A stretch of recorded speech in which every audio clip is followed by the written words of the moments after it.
A Deus, irmãos, nós estamos aqui para a gente dar continuidade e a nossa matéria de escatologia, a doutrina das últimas coisas. Nós tivemos aí uma introdução e descobrimos que escatologia é a disciplina que se aplica a estudar sobre o ponto final da história da humanidade e também o ponto final do indivíduo, da pessoa. Nós vimos que existem alguns sinais que vão evidenciar que chegou a hora final. O primeiro sinal, a construção do terceiro templo. A comunidade judaica está se mobilizando, porque um dos ideais de Israel, como ressurgimento de Israel, é chegar à hegemonia do domínio mundial. O que é hegemonia?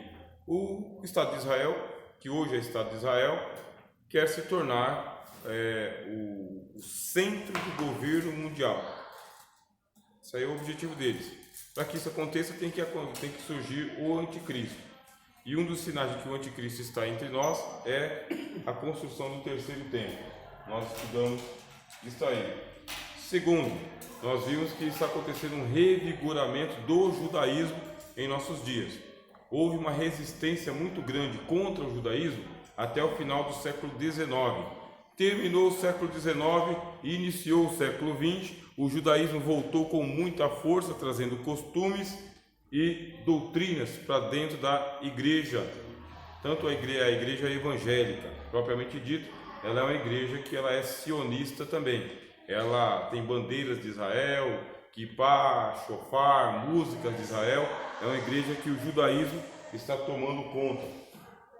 Depois, nós vimos que ao mesmo tempo em que o judaísmo está se revigorando na igreja, existe uma apostasia generalizada, que é o abandono dos princípios evangélicos, é o abandono dos princípios que Cristo ensinou. Isso é apostasia.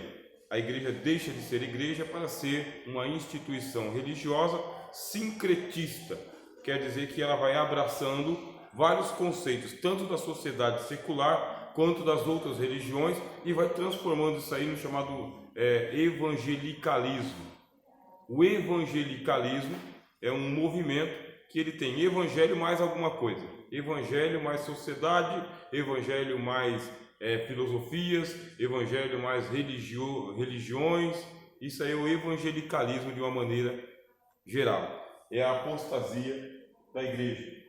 Depois nós estudamos sobre os princípios de dores, que são os chamados sinais dos tempos: fome, guerra, rumores de guerras, pestilências, terremotos, maremotos, a própria natureza dando alguns sinais da volta do Senhor Jesus. Nós temos esses sinais como fumaça que estão aí surgindo. Onde tem fumaça, tem fogo. O Senhor Jesus disse que aonde estiver o corpo, ali vão se ajuntar os abutres. O que significa isso? Se os sinais estão se multiplicando, pode ser, bem, pode tomar uma cadeira entre nós, tem mais carteira universitária ali, os irmãos têm liberdade para poder pegar essas carteiras, bem? Então, se os sinais, aí alguém vai dizer, mas sinais sempre houveram. Qual é a diferença entre os sinais que sempre houveram e os sinais da volta de Jesus? Primeiro é a frequência, é um sobre o outro, é a repetição. Segundo é o volume, vai se aumentar muito o volume. Então aqueles sinais que aconteceram antes são pontuais, aconteceram ao longo da história da humanidade. Os sinais da volta de Jesus, eles têm muita frequência, se repetem muito e se avolumam demais, porque se tratam de pragas, bem, pragas que acontecem mediante a ordem de Deus e não simplesmente fenômenos da natureza. Nós vimos aí sinais como o cavalo amarelo, o cavalo preto, o cavalo vermelho. Bom, e hoje nós vamos falar sobre o arrebatamento da igreja. Bem, o arrebatamento da igreja, que é uma doutrina controversa no mundo teológico, controversa. Embora seja aceito por unanimidade entre os pentecostais do arrebatamento da igreja, eu vou contar um pouquinho para vocês sobre o desenvolvimento desta doutrina. Essa é a função do professor de teologia.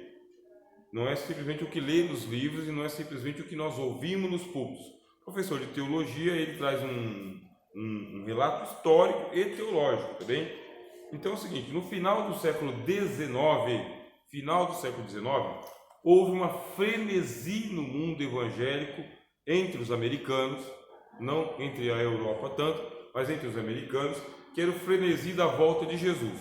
O século XIX está acabando, vai deixar de ser 1999, 1899 e vai virar 1900, daqui a pouco vai deixar de ser 1900, vai virar 2000. Então teve uma frenesi. Qual que era a frenesi? Jesus está voltando. Então começaram a surgir muitas profecias da volta de Jesus lá por volta do ano 1890 mais ou menos. Muito mesmo.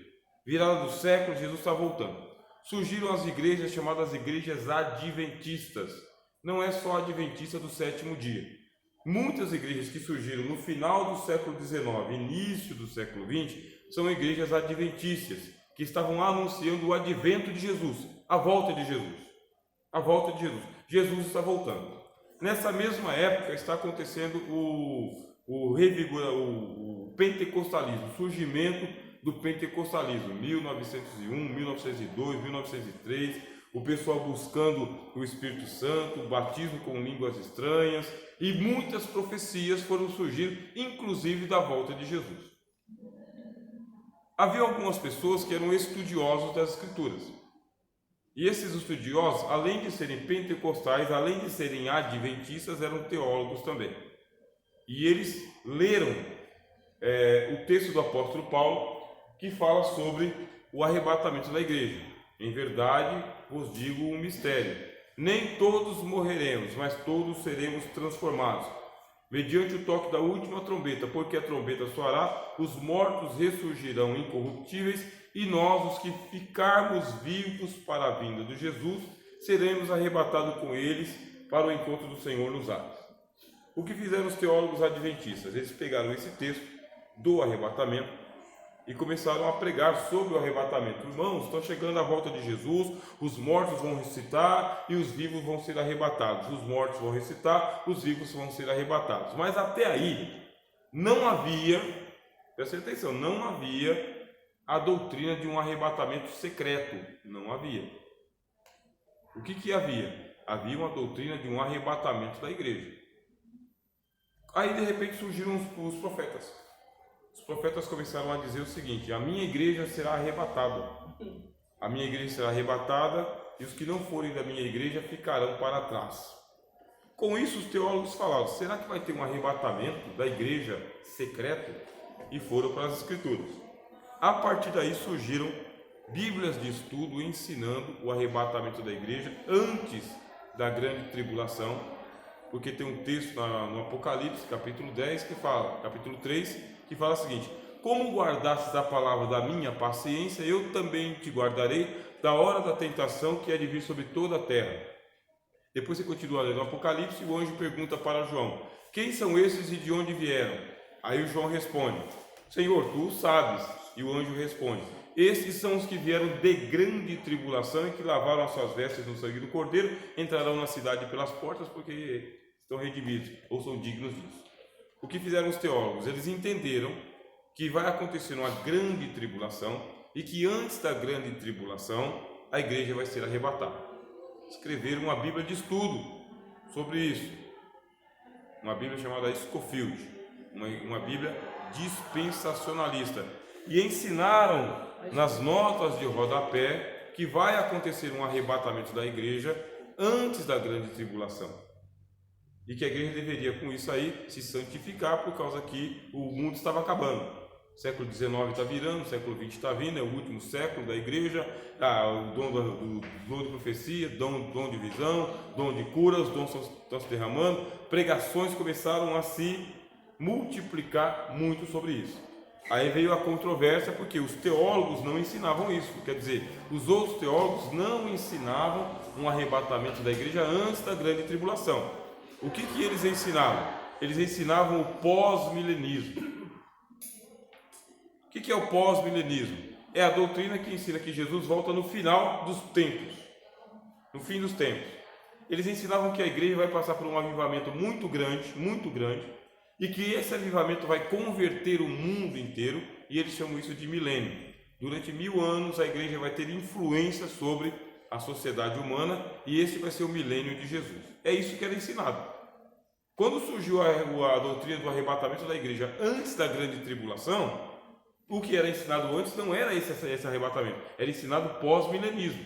A igreja vai se revitalizar, a igreja vai se revigorar, e a igreja vai voltar a pregar o evangelho e vai converter o mundo, como está escrito em Mateus. E então virá o fim. Este evangelho do reino será pregado em testemunha a todas as gentes, e então virá o fim. Os pós-milenistas interpretam assim. Isso é escatologia. Profecia disse para os irmãos. É uma lâmpada acesa no escuro. É mais escuridão do que iluminação. Isso é profecia. E é por isso que tem divergência de interpretações. Nós, como teólogos, a gente pergunta o seguinte: e afinal de contas, o arrebatamento da igreja é antes da grande tribulação ou depois? Quem acredita no arrebatamento da igreja antes da grande tribulação é chamado de pré-tribulacionista. Quem acredita que é depois da grande tribulação é chamado de pós-tribulacionista. E quem acredita que o arrebatamento da igreja acontece no meio da grande tribulação é chamado de mid-tribulacionista. Qual que é a doutrina oficial da Assembleia de Deus? Pré-tribulacionista, antes da grande tribulação, e pré-milenista, antes do início do milênio. A igreja sempre acreditou assim? Resposta: não. A igreja não acreditou assim sempre. Essa doutrina ela foi elaborada, defendida, ensinada a partir do final do século XIX pelas igrejas adventícias, entre elas o movimento pentecostal, e entre o movimento pentecostal a nossa igreja. Aí você pergunta: mas os apóstolos não ensinavam assim? É porque essa doutrina do arrebatamento da igreja não era a doutrina capital dos apóstolos. Eles não ensinavam o arrebatamento da igreja todo culto, todo mundo. Tanto é que você lê a carta do apóstolo Pedro, ele fala sobre o arrebatamento da igreja? Não. Você lê as cartas do apóstolo João, ele escreveu um evangelho, 3 cartas e o Apocalipse. Nas 3 cartas ele fala sobre a volta, o arrebatamento da igreja? Não. No evangelho ele fala sobre o arrebatamento da igreja? Não. Não fala. Então João não falou, Pedro não falou. Tiago escreveu uma carta. Tiago fala sobre o arrebatamento da igreja? Não. Lucas escreveu o livro de Atos. O livro de Atos fala sobre o arrebatamento da igreja? E não. Fala da volta de Jesus, mas não fala do arrebatamento da igreja. Então, Pedro fala sobre a volta de Jesus? Fala. João fala sobre a volta de Jesus? Fala. O livro de Atos fala sobre a volta de Jesus? Fala. Mas fala sobre o arrebatamento da igreja? Não. Qual que é o livro ou qual que é o teólogo que fala do arrebatamento da igreja? Paulo. Paulo fala do arrebatamento da igreja por 2 vezes, na carta aos Tessalonicenses e na carta aos Coríntios. Aí é o seguinte: a igreja de Tessalônica ela não era uma igreja que se aplicava aos estudos. Por isso Paulo tinha que repetir uma doutrina que ele já tinha ensinado. E a igreja de Corinto tinha o mesmo problema também. Era uma igreja que ela tinha bastante profecia, bastante visão, bastante dons, mas não tinha um elaboramento teológico. Faltava. Então, para as 2 igrejas problemáticas, o apóstolo Paulo falou sobre o arrebatamento da igreja, falando: eu vou dizer um mistério para vocês. Nem todos dormiremos, mas todos seremos transformados ante o toque da última trombeta.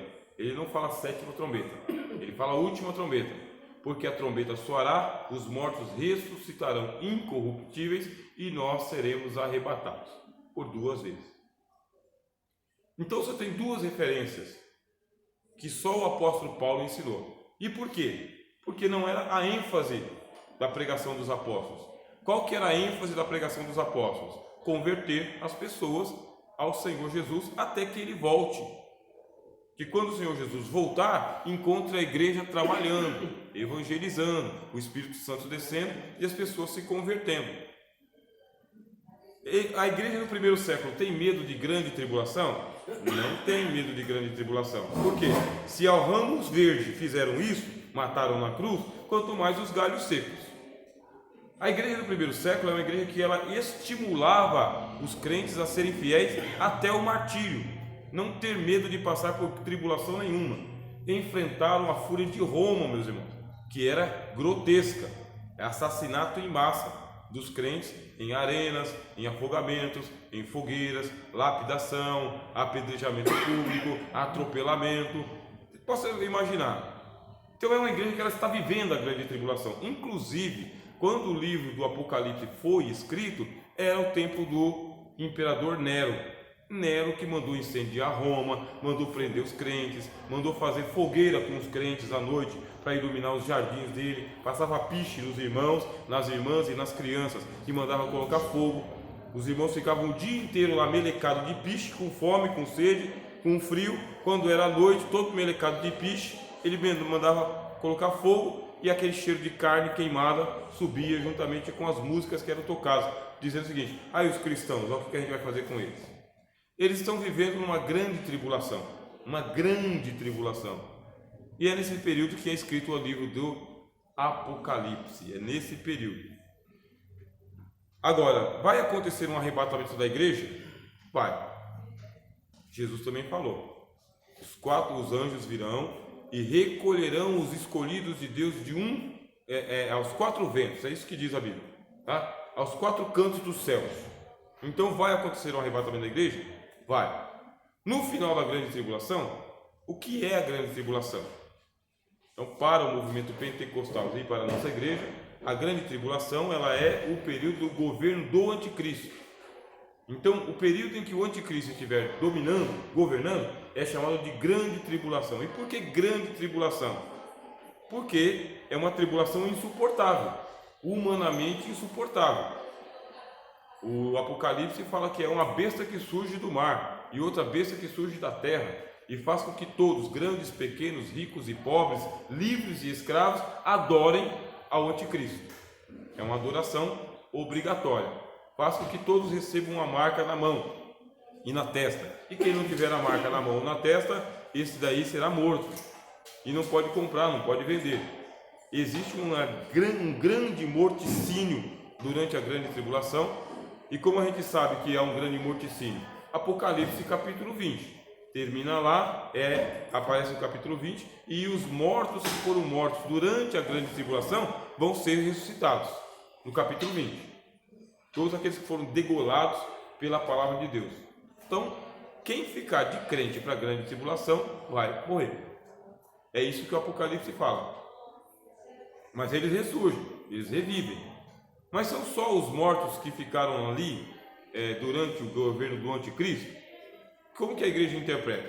A igreja interpreta que a grande tribulação é esse período entre a subida de Jesus e a volta de Jesus. É assim que a igreja interpreta. Quando eu falo igreja, é a igreja no geral. Tá? O que é a grande tribulação? Jesus subiu ao céu, foi a assunção de Cristo. Inicia a grande tribulação. Parousia, volta de Jesus, termina a grande tribulação. Nesse período, 2000 anos, os crentes estão sendo mortos no mundo inteiro. No mundo inteiro. Quando aconteceu a reforma protestante, por exemplo, os anabatistas eles foram mortos aos milhares. Quem são os anabatistas? Aqueles que pregavam que uma pessoa tem que se converter, aceitar Jesus e se batizar. E que não adianta se batizar como criança. Tem que se batizar como adulto, porque já tem consciência do que está fazendo. Os anabatistas eles foram mortos aos milhares, afogados em águas geladas.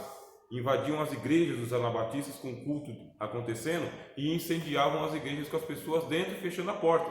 Morria todo mundo, pai, mãe, criança, filho, avó, não tinha importância nenhuma. Ah, mas são crentes. Quem está matando esses crentes? Os outros crentes. Os próprios crentes matavam os crentes, perseguindo eles, porque chamavam os anabatistas de hereges. O que é um anabatista? É aquele que tem a mesma fé que a gente. Qual é a fé que a gente tem? Que tem que se converter, aceitar Jesus e batizar-se porque quer, e não porque nasceu em pecado, simplesmente é criancinha e tem que aceitar o batismo. O pai batiza. Os anabatistas pregavam isso. Os anabatistas pregavam o retorno às escrituras somente, a Bíblia somente. Os anabatistas eles ensinavam que você pode ter um sacerdócio universal. Você mesmo pode conversar com Deus e não precisa de nenhum sacerdote para interceder por você. Os anabatistas eles ensinavam também que o culto pode ser feito nos lares, não precisa de um templo. É o ensinamento que nós temos. Foram mortos por isso. Quem matou eles? Outros crentes, além dos católicos. É uma grande tribulação? é uma grande tribulação. Igrejas são incendiadas e destruídas na Indonésia, na Índia, na China, na Coreia do Norte, no mundo inteiro. Aqui no Brasil houve morte de muitos crentes também, por ser crente. Então, grande tribulação no mundo inteiro. Se vocês estudarem a história da igreja, para se plantar igrejas, muitos irmãos missionários foram comidos vivos pelos antropófagos. Chegava lá, nem dava tempo de evangelizar, já era morto e cozido ou assado. Quer dizer, grande tribulação. Mas essa teologia pré-tribulacionista fala, não, você está confundindo. A grande tribulação é um período de uma tribulação muito mais intensa sobre o mundo inteiro, com a presença do anticristo, com a obrigatoriedade de aceitar o sinal do anticristo, a adoração compulsória ao anticristo, e quem não fizer isso daí vai ser aprisionado, perseguido e morto de uma maneira cruel. Então isso é chamado de grande tribulação. Em certo aspecto, isso cria um pavor psicológico na cabeça dos crentes. Não quero ficar para a grande tribulação de jeito nenhum, quero participar do arrebatamento da igreja. Aí o pregador pentecostal, ele pega e fala, se o arrebatamento da igreja acontecesse agora e apenas 2 pessoas fossem arrebatadas, eu seria a primeira, quem que é o outro? Aí a igreja, todo mundo. Esse seria o primeiro. E todo mundo vai. É a onda. Eu lembro quando eu ia no estádio, né, para poder torcer para o Corinthians, a gente fazia a onda, né? Então, aquela onda, a gente vai seguindo. É isso. Vai acontecer um arrebatamento da igreja? Vai. Antes da grande tribulação, o que é a grande tribulação? Como ensina a nossa igreja? Como que você entende? Esse é o nosso assunto, tá? Então, por se tratar de um mistério, não devemos abordar o assunto como uma notícia comum. É um mistério. Quem disse isso? O apóstolo Paulo. Eis que vos digo é mistério, meus irmãos. A gente está aqui discutindo, vamos debater, vamos perder a amizade, vamos denunciar o irmão por heresia, mas é um mistério. E é um mistério que é tão misterioso que só Jesus e Paulo falaram do assunto. E falaram apenas 3 vezes. Jesus falou, mas ele não chamou de igreja. Paulo falou 2 vezes. Quer dizer, é um assunto tão importante que a Escritura só fala 2 vezes dele. Vocês perceberam? Então a gente briga, racha a igreja, denuncia o irmão, leva para a fogueira, denuncia para o ministério, fecha o púlpito por causa de uma doutrina que é um mistério e que as Escrituras não abrem o mistério. Ela não fala do jeito que vai ser. Então o que nós temos? Nós temos uma teologia do arrebatamento da igreja. Teologia não é a doutrina do arrebatamento da igreja, é uma teologia. O que é teologia? É um sistema, tá, doutrinário, onde eu pego eu pego um tema, vou nas outras partes das escrituras e eu monto o edifício. Nós acreditamos, temos profecia, aí tem profecia, tem sonho, tem visão, tem campanha, tem congresso, tem música, tem vídeo na internet mostrando como o negócio vai acontecer. O pessoal está vendendo livro bastante, está ganhando dinheiro com isso aí, mas por que as escrituras ficam assim, ó, boca de siri? Eu sei que Jesus vai voltar, eu sei que vai acontecer um arrebatamento da igreja, mas não sei exatamente como vai ser isso, nem quando vai ser isso aí. E outra coisa, quem vai participar do arrebatamento da igreja? Tá?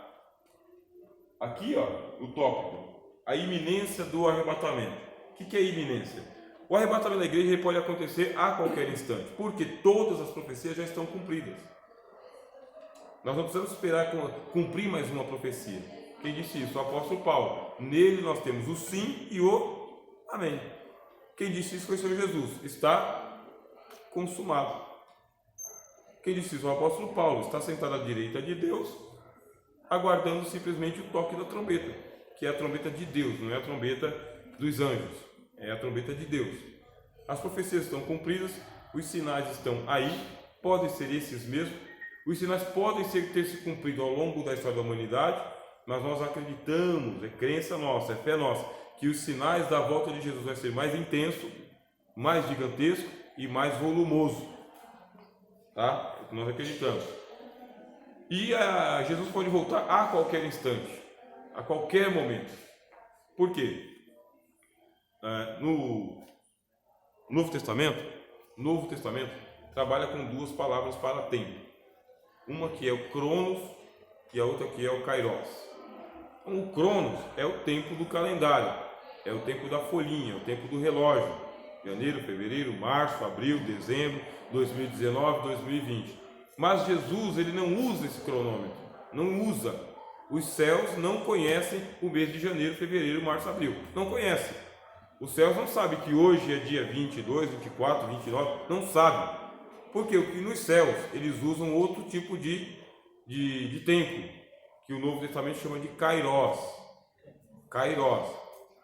E as escrituras também chamam de Aion. Bem? Ou Kairos ou Aion. O que é um Kairos? É um tempo de qualidade, não de quantidade, que está preparado igual uma mulher que está grávida, é assim que o apóstolo Paulo fala. A mulher está grávida, chegou a hora, pode ser hoje, pode ser amanhã, pode ser daqui a pouco. Está preparada, a criança já está preparada, a mulher já está preparada, é só vir ao mundo. Só vir ao mundo. Então os céus eles usam esse tipo de calendário, o Kairos. Então quando chegar o Kairos, a hora da volta de Jesus, aconteça o que aconteceu, o mundo estará em paz e segurança. Olha a contradição. Paz e segurança, o mundo. Aí Deus fala, volta Jesus. Ô Senhor, agora? Está aqui ainda? Estou tocando a trombeta, você não voltou ainda? Então, é Deus quem decide a hora que o Senhor Jesus vai voltar e não os eventos mundiais. Não é o cronômetro nem a folhinha do calendário. Não é 2020, não é 2021, não é a profecia do Chico Xavier, não são as profecias de Nostradamus. Não. Quem decide é Deus. Ele tem a hegemonia e a soberania para dizer, é agora. E nas palavras de Jesus, só o Pai sabe. Jesus disse, só o Pai sabe. Aí os apóstolos perguntaram, mas e aí, Senhor, quando vai ser? Ele falou, não vos compete saber dias e estações que o Pai estabeleceu pelo seu próprio poder. Já tinha dito antes e repetiu para eles, é só o Pai sabe. Mas é iminente porque é a qualquer momento, a qualquer hora. Só que esse a qualquer hora, 2000 anos. Paulo esperou, morreu. Pedro esperou, morreu. Lutero esperou, morreu. Você está esperando? Quem sabe? Essa profecia de lá. Quem sabe? Não quer morrer? Mas aí Paulo fala, quer estejamos dormindo ou estejamos aqui, ó, na luz do dia, estamos preparados para esse momento, porque já fomos adquiridos pelo sangue de Jesus para isso mesmo. Deus não nos destinou para a ira, mas para a aquisição da salvação. Essa é a fé que nós temos. Então hoje é o seguinte, vamos supor que Deus decida que nós vamos passar pela grande tribulação. Vamos supor, tá? Estamos supondo. Deus decidiu, a igreja aqui vai passar pela grande tribulação. Vamos passar.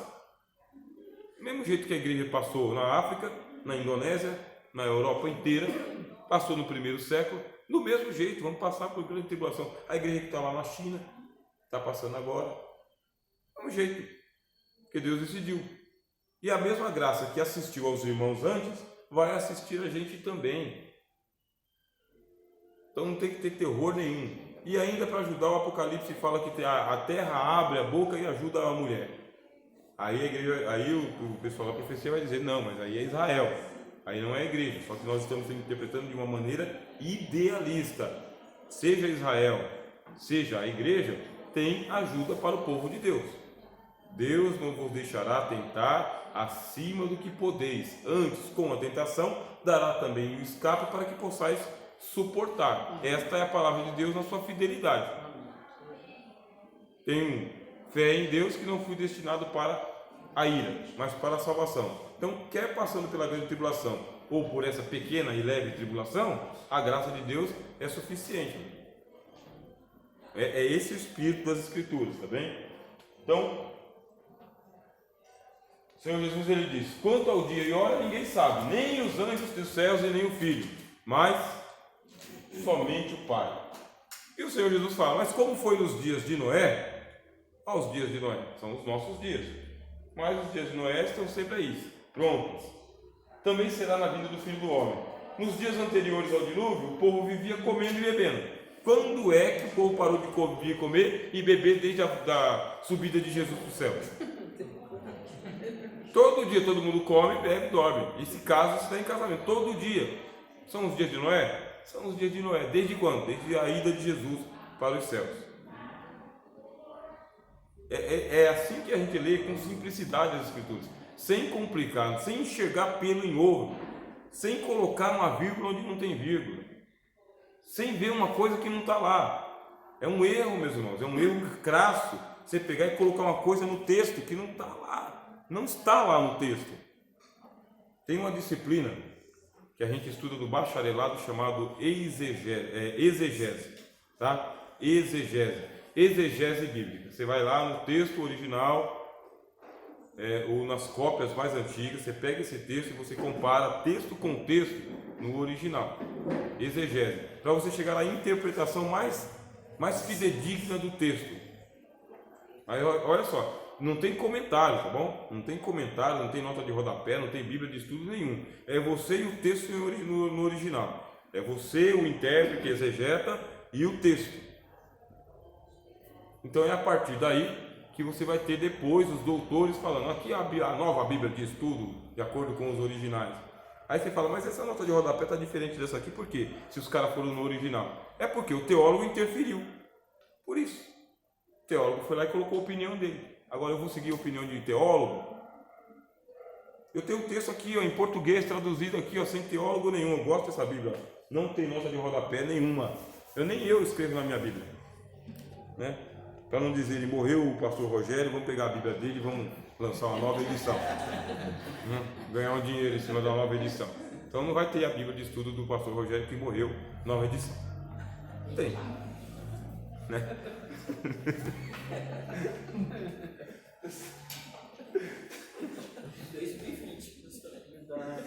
Tá bom? Vamos fazer umas perguntas, né, irmãos?